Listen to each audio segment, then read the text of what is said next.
Hi hello నమస్తే friends, welcome to Swathi Teeyagura. ఇదంతా మా పొలం అండి. మా పొలంకి మేము వెళ్ళామన్నమాట చూసి రావడానికి.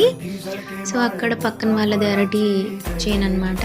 సో ఇలా పసుపు చేనుకి వెళ్ళి ఇలా దండం పెట్టుకొని మట్టి గడ్డను తీసుకొని బాగా ఊరమ్మ తల్లి మహాలక్ష్మి అని చెప్పేసేసి మేము ఇలా పసుపు చేను అంతా తిరిగేసి వచ్చానండి. నేను ఎప్పుడో ఒకసారి రేర్గా అట్లా చూడడానికి వెళ్తానమాట. పచ్చదనం అంటే నాకు చాలా ఇష్టం. చూడండి ఎంత బాగుందో కదా ఈ వ్యూలో. అరటి పొలం, పసుపు చేను చాలా అందంగా ఉందన్నమాట. చూడండి ఇదంతా కూడా మందే అన్నమాట పసుపు. సో పసుపు బాగా ఊరాలని చెప్పేసి దండం పెట్టుకొని చక్కగా వాటర్ వదిలితే ఆ వాటర్ దగ్గరికి వెళ్ళి ఆ ఫ్రెష్ నీళ్ళని నేను ఆస్వాదించాను అనమాట. సో ఇలా ఉందండి మా పసుపు పొలము. అలా అంతటా కూడా నీళ్ళు వెళ్తూ ఉన్నాయి. నచ్చితే లైక్ చేయండి.